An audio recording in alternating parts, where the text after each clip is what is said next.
Le professeur qui ne fera pas plus d'heures supplémentaires sera-t-il augmenté ? Il y a deux dimensions. Je renverse la question. Oui, on peut tout à fait le voir comme ça. Il y a deux dimensions en réalité. Il y a une dimension commune à tous, et cette dimension commune à tous va faire qu'il y a une augmentation pour tous, puisqu'il faut monter le niveau général des rémunérations.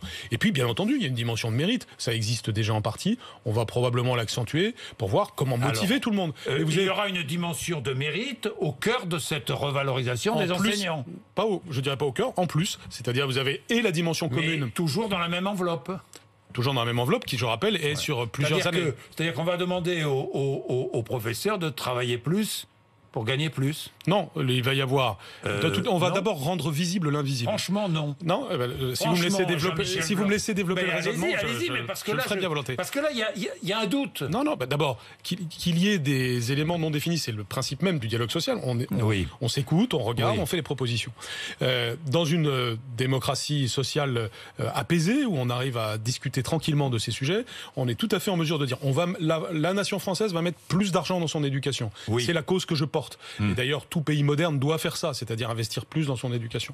Ça signifie notamment une amélioration de la rémunération des professeurs.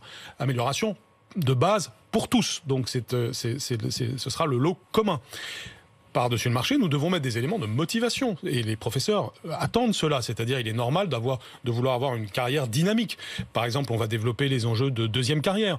Vous avez aussi de plus en plus de personnes qui, ayant fait une carrière ailleurs qu'à l'éducation nationale, deviennent professeurs. Ces personnes-là, parfois, ont des problèmes de rémunération parce qu'ils ont très peu d'ancienneté. Tous ces sujets-là doivent... Et parfois, ils peuvent aussi prendre des responsabilités dans l'éducation nationale.